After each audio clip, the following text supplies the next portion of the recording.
2022년 검은 호랑이라는 이민년 새해가 밝아왔습니다. 오늘 새해 첫 주일 알파와 오메가 처음과 나중에 계시는 하나님의 끝없는 은혜와 평강 그리고 지혜와 권능이 여러분의 심령과 여러분의 가정과 또 여러분의 사업장 일터와 그리고 우리 예원교회와 우리 민족 위에 충만하시기를 축복합니다. 새해가 되면 사람들은 자기가 관여하고 있는 만사가 다 형통하기를 소망하죠. 새해는 더 건강하기를 소망하고 가정도 더 평안하기를 소망하고 부모님도 더 강령하시기를 소망하고 자녀들도 더 나아지길 소망하고 또 직장과 사업장도 더 나아지길 소망합니다. 또 우리 예원교회와 수많은 한국교회가 평안하고 더 부흥하기를 소망합니다. 코로나 사태가 빨리 사라져서 우리 사회가 더 평안하고 안정되기를 소망합니다. 우리나라 경제가 자영업 소상공인들부터 어려움을 당하고 있는데 우리나라 경제가 더 빨리 나아지길 소망합니다. 우리 민족 남북 간의 핵무기 문제가 빨리 해결되고 평화 통일의 대로가 활짝 열려지길 소망합니다. 세계 곳곳에 분쟁 지역에 끔찍한 전쟁이 사라지고 아름다운 평화가 도래하기를 소망합니다. 무엇보다도 우리의 탐욕과 욕심으로 파괴된 이 지구 생태계 환경이 다시 한번 생명력으로 소생하고 회복되는 그날이 오기를 소망합니다. 우린 이런 소망이 현실에서 우리의 삶 속에 구체적으로 이루어지려면 우리는 어떻게 살아야 될 것일까? 오늘 본문에서 그 길을 찾고 우리는 그 방법을 찾아야 될 줄로 압니다. 첫째로 우리는 뒤를 돌아보고 낙심하거나 뒤를 돌아보고 원망하지 않아야 됩니다. 이스라엘 백성들은 장정들만 60만 명, 여자들과 아이들까지 합치면 약 200만 명이 넘는 그런 엄청난 대민족을 이루어서 약속의 땅으로 가고 있는데 애굽의 바로가 금방 또 마음이 바꾸어서 대군을 거느리고 그들을 추격해오게 됩니다. 본문 11절을 보면 이스라엘 백성들은 심히 두려워하여 여호와께 부르짖고 모세에게 원망을 쏟아넣습니다. 애굽에 매장지가 없어서 당신이 우리를 이끌어내어 이 광야에서 죽게 하느냐? 우리가 애굽에서 당신에게 우리를 내버려두라. 우리가 애굽 사람들을 섬기는 섬길 것이라 하지 않더냐? 애굽 사람을 섬기는 것이 광야에서 죽는 것보다 낫겠노라. 이것은 그동안 그들을 위하여 행하신 하나님의 그 놀라운 은혜와 능력을 잊어버리고 모세에게 원망한 것이 아니라 하나님께 원망했던 것입니다. 여러분, 원망은 우리 신앙생활의 가장 무서운 독소입니다. 불신앙입니다. 영적인 질병입니다. 하나님이 가장 싫어하는 습관입니다. 사탄의 무서운 독약입니다. 원망의 결과는 결국 실패와 패배와 죽음뿐이라는 것입니다. 어떤 경우에도 우리는 참고 견뎌내고 다 이유가 있겠지, 다 하나님의 뜻이 있겠지 하고 우리는 참아내고 이겨내야 됩니다. 어떤 회사에서 입사시험을 치렀는데 많은 사람들이 시험에 지원을 했습니다. 수천 명이 몰려왔습니다. 입사시험을 치르는 오전 9시에 지원자들이 시험을 치르려고 회사 강당에 모였습니다. 그런데 이상하게도 시험 감독관이 1시간이 지나도 나오지를 않는 거예요. 1시간 이상을 기다리다가 시험 감독관이 나오지 않자 여기저기서 막 불평과 원망이 막 터져 나왔습니다. 시간도 지키지 않는 이런 회사는 문제가 있다. 이런 회사는 내가 몸담고 일할 가치가 없다. 이런 회사는 소망이 없다. 그러면서 지원자들은 하나둘씩 시험장을 빠져나갔습니다. 3시간이 지나자 오전 9시 시작한 시험인데 12시가 되죠. 대부분의 지원자들은 그 자리를 다 빠져나가고 100여 명만이 그 자리를 남았습니다. 또 3시간이 지났습니다. 그러자 이제는 반토막이 났어요. 50명만 자리에 남았습니다. 그제서야 회사 측에서 시험을 감독하는 직원이 나왔습니다. 그러면서 이렇게 그들에게 말합니다. 여러분, 6시간이나 너무 오래 기다리게 해서 너무 미안합니다. 여러분은 모두 우리 회사의 입사 시험에서 합격했습니다. 지금까지 꿋꿋하게 원망하지 않고 참아내고 6시간을 참아낸 여러분은 우리 회사가 진정으로 원하는 사람들입니다. 합격을 축하합니다. 여러분, 하나님의 사역은 우리의 생각과 우리의 지식과 우리의 재능과 우리의 말과 기술로 하는 것이 아니에요. 하나님만을 굳게 믿고 참고 하나님이 이루시는 일을 내가 해야지 하면서 행동으로 옮기는 사람이 하나님의 일을 하는 사람입니다. 아무리 좋은 인간적인 조건을 가졌어도 참지 못하고 불평하고 원망하는 사람은 하나님이 쓰시지 않고 좋은 일꾼이 될 수가 없어요. 가정에서도 이런 가족이 한두 명만 있어도 매사에 불평이 생기고 가정이 화목이 깨집니다. 교회도 이런 교인들이 한두 명만 있어도 교회가 막 분란이 일어나고 회사도 직장도 큰 어려움을 당하는 것을 볼 수가 있어요.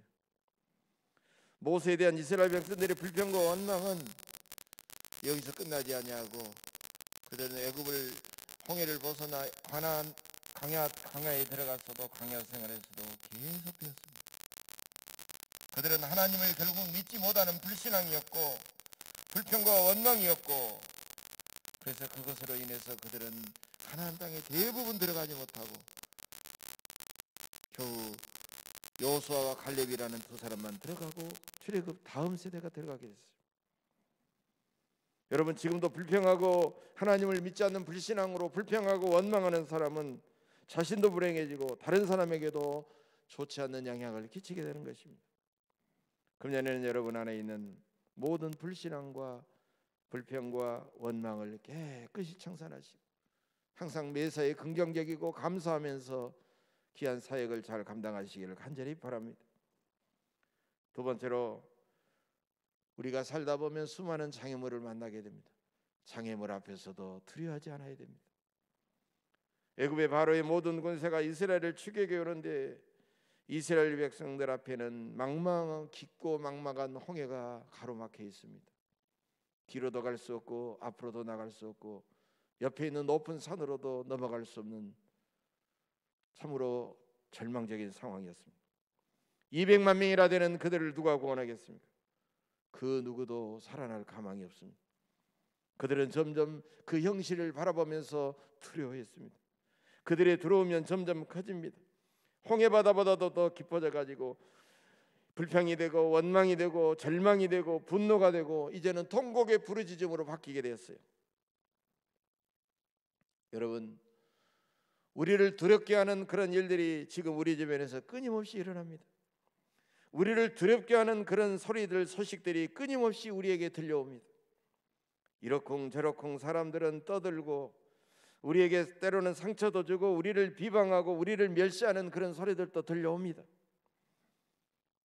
어떤 생각은요, 차마 목사님이나 장로님에게는 말을 못하고 목사님 그리고 장로님 누가 그러던데요, 그러면서 자기 생각을 누구를 빙자해서 말하는 사람도 있어요. 차마 자기 생각을 말 못하고 그러면서 막 불평을 늘어놓고 원망을 늘어놓고 비방하는 경우도 있어요. 요즘 같은 코로나 팬데믹 사태에서 사람들이 막 불안과 두려움을 더 막 조장하는 사람들도 있어요. 그것을 통해서 뭔가를 이익을 얻고자 하는 사람들도 있다는 거예요. 그러나 여러분, 두려워하는 마음은 우리를 넘어뜨리려고 넣어주는 사탄의 계략인 것입니다. 사탄은 우리를 두려워하도록 여러 가지 좋지 않는 것들을 막 들여놓는 거예요. 그래서 사도 바울은 디모데후서 1장 7절에서 하나님이 우리에게 주신 것은 두려워하는 마음이 아니요 오직 능력과 사랑과 절제하는 마음이라고 말씀하고 있어요. 오늘 보면 13절에서 모세는 이스라엘 백성들에게 이렇게 말합니다. 너희는 두려워하지 말고 가만히 있어서 여호와께서 너희를 위하여 행하시는 구원을 보라. 너희가 오늘 본 애굽 사람을 영원히 다시 보지 아니하리라. 여러분, 모세는요 맨 앞에 서서, 모세는 뒤에 있는 애굽 군대를 바라보지 않았어요. 앞에 있는 홍해도 바라보지 않았습니다. 오직 위에 계신, 자신들을 인도하신 하나님께서 이 백성들을 위하여 행하실 놀라운 기적을 그는 바라보고 있었던 것입니다. 여러분, 이 13절에 보면요 중요한 동사가 몇 가지가 나옵니다. 두려워하지 말고 가만히 서서 보라, 이 세 가지 동사가 나오고 있어요. 여러분, 이 세 가지 동사는 사람이 뭔가 적극적으로 나서서 무엇을 해라라는 그런 행동이 아니에요. 그런 동사가 아니에요. 오직 너희는 하나님을 믿었으면 하나님이 행하신 일을 가만히 서서 한번 보라, 이런 내용이에요. 정적인 동사입니다. 동적인 동사가 아니에요. 하나님은 왜 그렇게 명령하셨을까요? 하나님께서 지금은 그들을 위해 직접 싸워주시겠다는 것입니다. 직접 기적을 일으켜 주시겠다는 것입니다. 여러분은 지금까지 살면서 하나님을 믿지 않았기 때문에 우리는 너무나도 가만히 있지 않냐고, 이리 뛰고 저리 뛰고 이 사람 만나고 저 사람 만나고 얼마나 허둥대며 불안하게 살아왔습니까? 내 힘으로 이것저것 다 해보다가 내 뜻대로 되지 않자 얼마나 낙심하고, 얼마나 하나님을 원망하고, 얼마나 사람들을 원망하고, 또 사람들에게 책임을 전가하며 그렇게 살아왔습니까? 이 시간 하나님은 우리에게 두려워하지 말고 가만히 있어서 내가 너희를 위하여 행하시는 구원을 보라고 말씀하고 계십니다. 금년 새해엔 어떤 장애물이 여러분 앞에 갑자기 나타나고 가로막을지라도 두려워하지 말고 더 강하고 담대하시길 간절히 바랍니다. 세 번째로, 하나님만 믿고 당당하게 앞으로 나아가 전진해야 됩니다. 15절 16절에서 하나님은 모세에게 말씀하십니다. 너는 어찌하여 내게 부르짖느냐? 이스라엘 자손에게 명령하여 앞으로 나아가게 하고 지팡이를 들고 손을 바다 위로 내밀어 그것이 갈라지게 하라. 이스라엘 자손이 바다 가운데서 마른 땅으로 행하리라.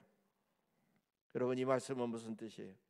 너는 어찌하여 계속 부르짖기만 하면서 내가 다 해주기를 원하느냐? 내가 다 해주기를 기다리고 있느냐? 너는 이스라엘 자손들에게 직접 명령하여 두 발로 바다를 향하여 직접 나아가게 하고 너는 그들 위에 지팡이 들고 손을 바다 위로 내밀어 바닷물이 갈라지게 하라, 이런 말입니다.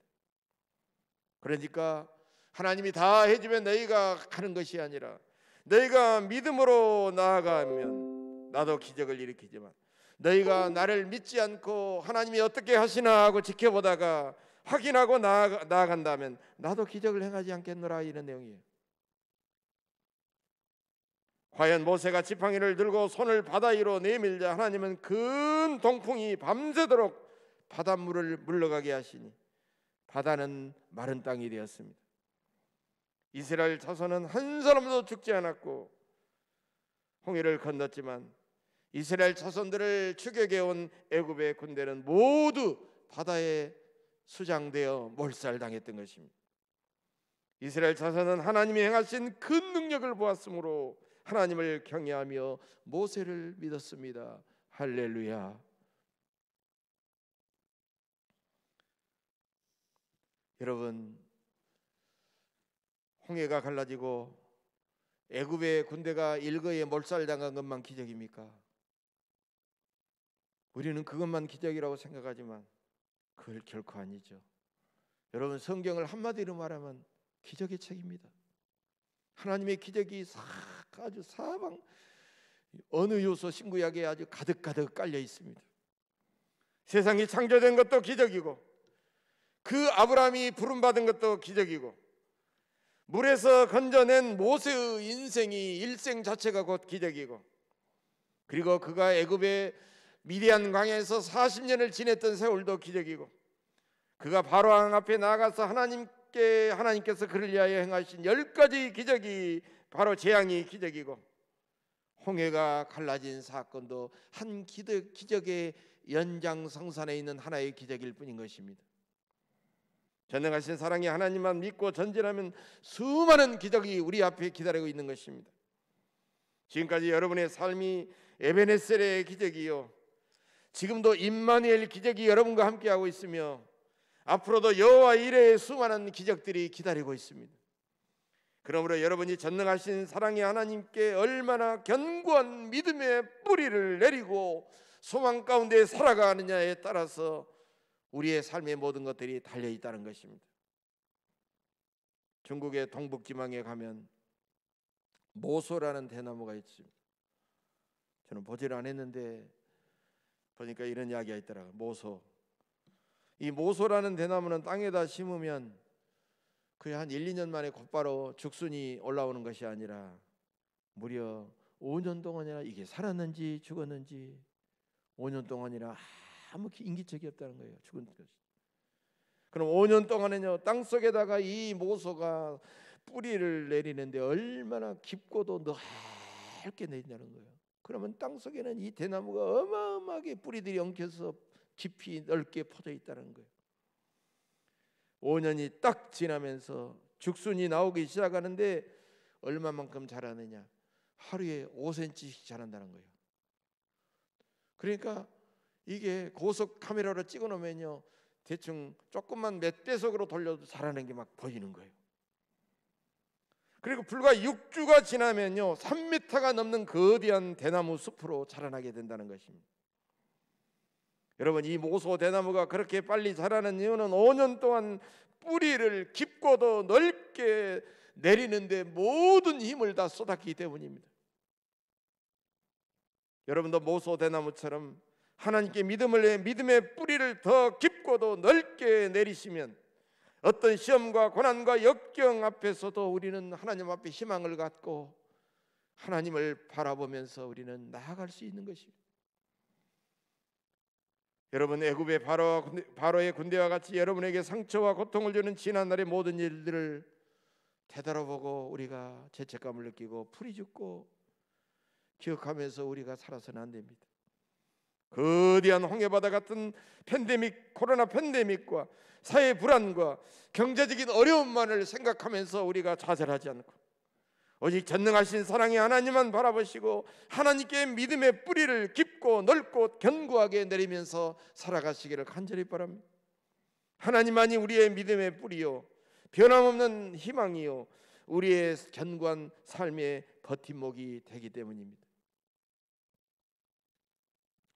우리 광주 지역 출신이고 화순에서 태어나셔서 광주 지역에서 활동하셨고 조선대학교 교수, 국문학과 교수이셨고 70년대 80년대 부조리한 사회에다가 화염병을 던지는 대신 실을 던졌다는 저항신으로 알려진 유명한 시인이 있죠. 문병난 시인. 여러분도 잘 아실 겁니다. 이분은 아주 과격하고 투쟁적인 그런 시를 쓴 것이 아니라 너무너무 아름다운 서정적인 시도 남긴 분입니다. 이분은, 문병난 시인은 희망가라는 감동적인 시를 남겼습니다. 이런 내용입니다. 얼음장 밑에서도 고기는 헤엄을 치고 눈보라 속에서도 매화는 꽃망울을 튼다.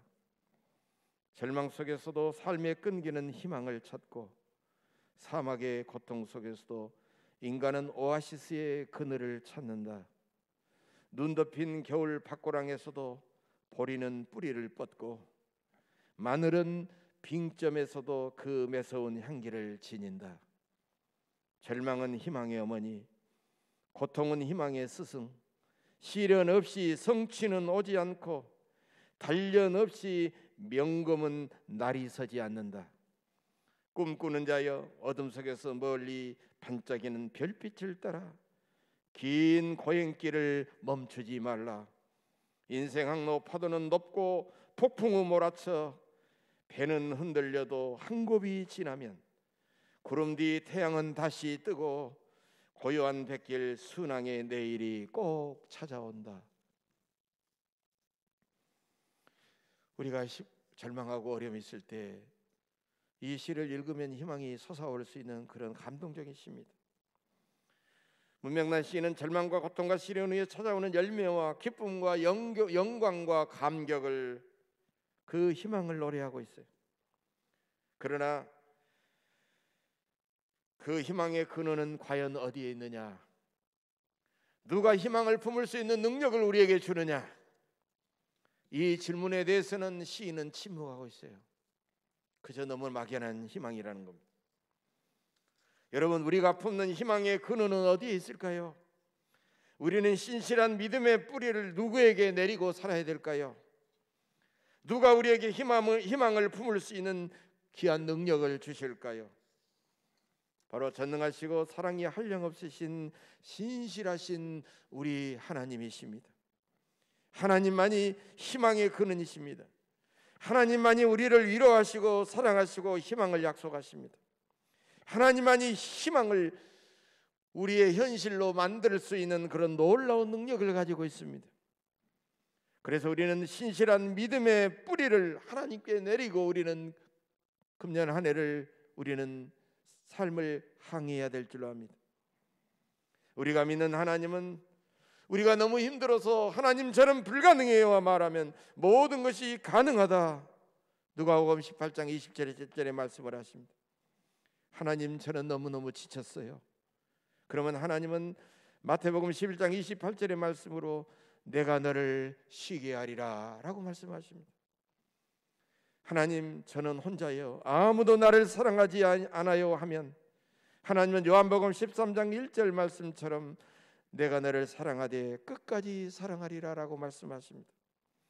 하나님 제가 가는 앞길이 너무너무 캄캄해요 하면 하나님은 잠언 3장 6절의 말씀으로 내가 너의 길을 지도하시리라고 말씀하십니다. 하나님 저는 제가 한 일을 보고 저는 깜짝 놀라요. 저는 저 자신도 결코 용서할 수 없어야 하면 하나님은 요한일서 1장 9절의 말씀으로 내가 너를 용서하리라라고 말씀하십니다. 하나님 저는 아무것도 없어요. 저는 빈털털이요 하면은 하나님은 빌립보서 4장 19절의 말씀으로 내가 너의 모든 필요를 채워주리라라고 말씀하십니다. 하나님 저는 항상 늘 걱정이 많아요 하면 하나님은 베드로전서 5장 7절의 말씀으로 너의 염려를 다 주님 앞에 내어 맡기라라고 말씀하십니다. 하나님 저는 혼자예요 외톨이에요 너무나도 외로워요 하면 하나님은 히브리서 13장 5절의 말씀으로 내가 너를 끝까지 떠나지 아니하며 버리지 아니하리라고 주님은 말씀하고 계십니다.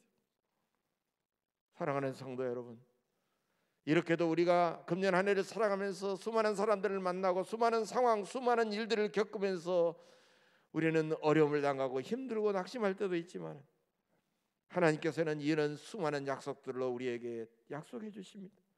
얼마나 든든하고 얼마나 확실하고 얼마나 분명하고 얼마나 감동적인 하나님의 약속의 말씀입니까?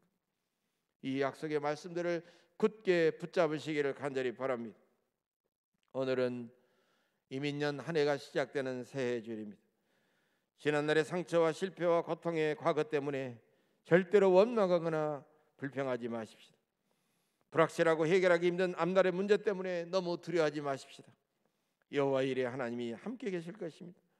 우리를 위해서 기적을 행하실 하나님을 바라보고 모든 미래를 주님 앞에 내어 맡기시고 전진하시기를 바랍니다. 오직 하나님만이 여러분에게 지혜와 능력과 구원과 기쁨을 주실 줄로 믿고 늘 주님 앞에 감사하며 희망찬 새해를 힘차게 시작하시기를 주의 이름으로 간절히 축복합니다. 기도하겠습니다.